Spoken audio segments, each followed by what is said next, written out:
This is the upper body workout that I used for the last 365 days, and it transformed my physique.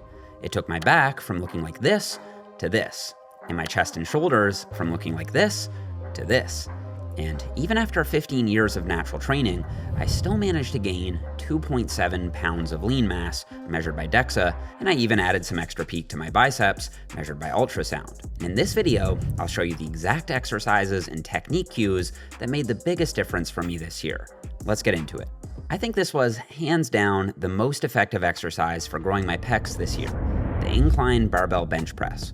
It mostly targets the chest and front delts with some bonus triceps and even side delt activation, since the side delts help stabilize the bar from drifting forward or backward. I picked the Incline barbell press over the Incline dumbbell press because of the barbell's overload potential. I ran this program for a full year, and while dumbbells are great, once you get pretty strong, they become big, bulky, and awkward. But you can always add a little weight to the barbell. And while I am a fan of the Smith machine, I went with free weights here to get more out of the stabilizing muscles, especially those side delts. There's a growing trend of only doing the most stable machine-based version of lifts, but I think that's gone a bit too far.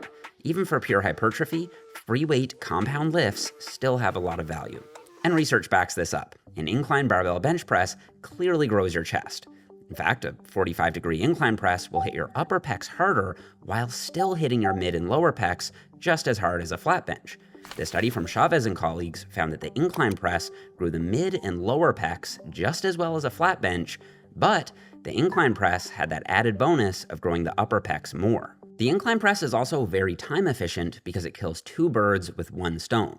You really don't need both a flat press and a vertical press if you just meet in the middle with a 45-degree incline. Now, the main technique cue that I focused on this year was using a slightly narrower grip to increase the range of motion, and that'll hit a bit more triceps without losing chest tension. And of course, I took the last set to absolute failure every time. I never used a spotter to help me get the weight up. I wanted to give it my all this year and then just fail on my own accord for scientific consistency. Failing on a heavy compound lift can be a bit intimidating at first, even for experienced lifters, but there's really nothing to be scared of. Just press until you can't press anymore, and then dump the weight forward onto the safety bars. Now, the most common mistake I see here is bouncing the bar off your chest. Yes, you can lift more weight this way, but remember, progressive overload is when you add a little weight or a rep from week to week, and that only counts if your technique stays consistent. So control the descent, do a slight pause on your chest, and then press the weight up and slightly back.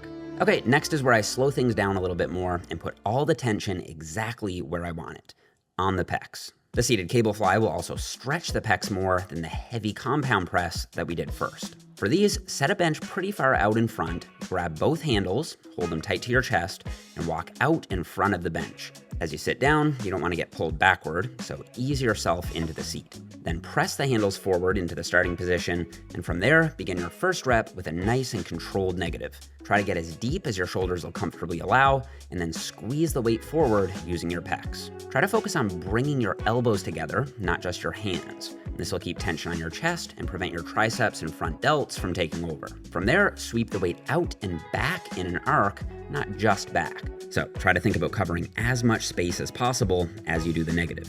Now, I picked these over a pec deck because I do find I can get a bit deeper here than most pec decks allow. And I do them seated over standing because if you're seated, you'll be a bit more stable, which means no tension coming from the weight stack is being lost to my ankles or my low back, which will have to do some stabilization when I'm standing. Remember, our goal here is pure pectoral isolation. Now, the most common mistake I see here is letting your elbows drop. This puts your pecs at a mechanical disadvantage and worsens the line of pull for the pec fibers. So keep your elbows up and think about hugging a big tree as you fly forward. Then sweep the weight out in a wide arc on the negative. And again, last set to failure, no exceptions.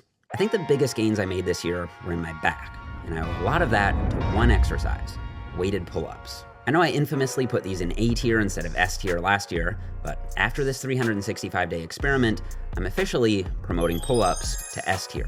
Pull-ups light up your entire back. Your lats handle the shoulder extension, your mid-traps and rhomboids will light up during scapular retraction, and your low back will engage for stabilization.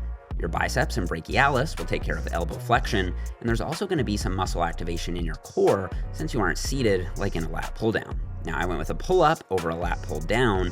mainly because I think they're harder, and I didn't want to shy away from the more challenging exercises this year. I'm also focusing a lot on progressive overload for this experiment, and I find that with lat pull-downs, once you get strong enough, it just becomes near impossible to avoid swinging back and forth. However, with pull-ups, you are more limited in how much you can swing and sway, especially once you get some weight strapped to you, and especially if you do a pause in the bottom of each rep. I'm not saying pull-ups are better than pull-downs, they each have their strengths, but yes, I attribute most of my back growth this year to doing a lot of weighted pull-ups. 2 simple technique cues. Think about getting your chest to the bar rather than just getting your chin over the bar. This will help you stay in control of the movement better. And then, this may sound obvious, but as you pull, you want to think about pulling with your back rather than with your arms. Your arms are just connectors. So instead of pulling with your arms, think about driving your elbows down and in.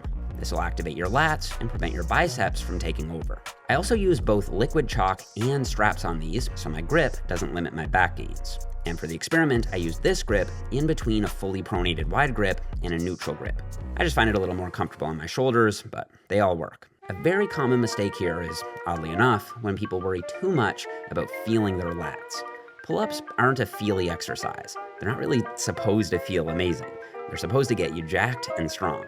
So pull yourself up and then lower yourself back down under control. Increase the weight you're pulling over time, and if you do that, your lats are going to grow, whether you feel them or not. So when I started this experiment, I did 30 pounds for 6 reps on day 1. And now I just did 60 pounds for 6 reps. And that's just straight progressive overload. Pretty happy with that. And yes, that was my last set, so taken to failure as always. If you can't do weighted pull-ups yet, no problem. Just start with assisted pull-ups. You can use a band or a machine and gradually reduce the assistance. Eccentric only pull-ups are also a great progression tool. Just use a box so you can start at the top of the range of motion and then lower yourself down slowly and repeat. My side delts also definitely improved throughout the course of this experiment, and I attribute most of that to this exercise right here, high cable lateral raises. Just 2 or 3 sets of 8 to 10 reps, but I push those sets hard. When done right, these almost exclusively target the side delts, which are arguably the most important muscle fibers for creating that wide, tapered X-frame look. And I use cables here because they provide consistent tension throughout the range of motion, unlike dumbbells where there's no tension at the bottom and peak tension only kicks in at the very top. Also, by setting the cable higher, you'll make the movement hardest when your delts are most stretched. Yeah, I do think the importance of the stretch was slightly exaggerated on social media for a while, but it's still true that with cables, peak tension always occurs when there's a 90-degree angle between your arm and the cable, and that happens early in the range of motion when the pulley is set high. Now, a study published just this past December compared cable lateral raises to dumbbell lateral raises. The study we've all been waiting for, at least I was. Each subject trained one arm with cables and the other arm with dumbbells twice a week, 5 sets per session, all sets to failure. After 8 weeks of training, they found that both exercises grew the side delts about the same. So if you don't have access to cables, the good news is dumbbells still get the job done.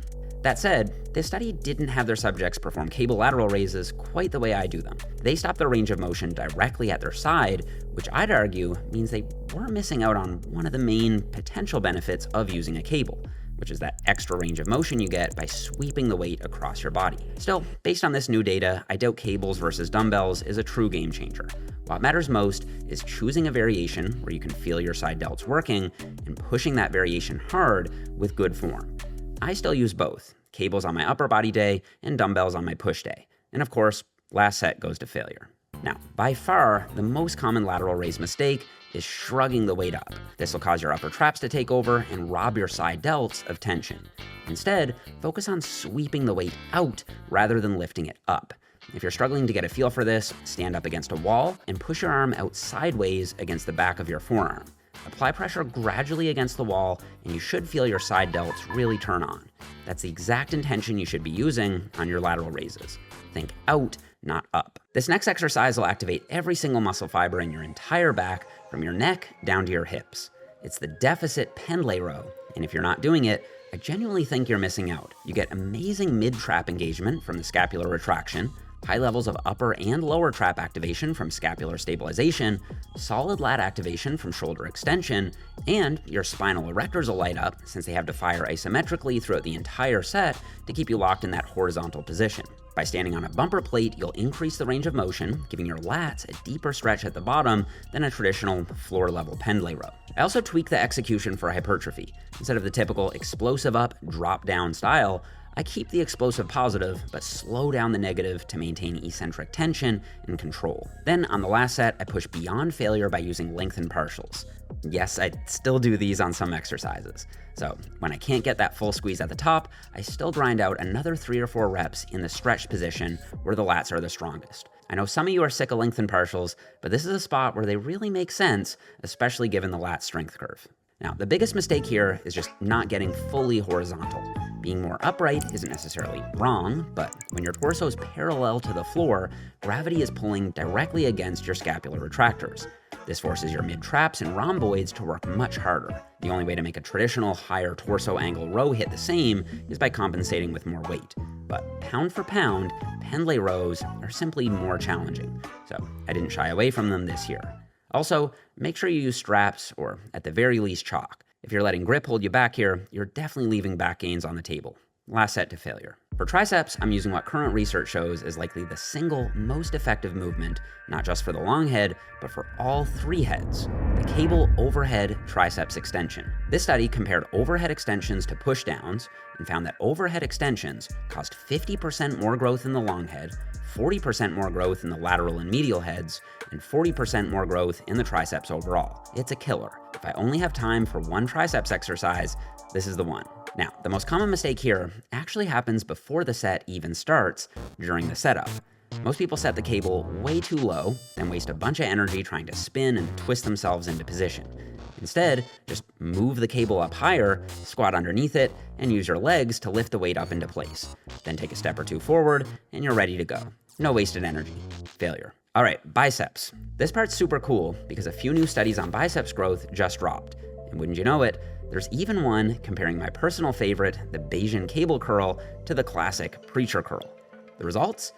Well, there were non-significant trends favoring the Bayesian curl, but nothing statistically significant.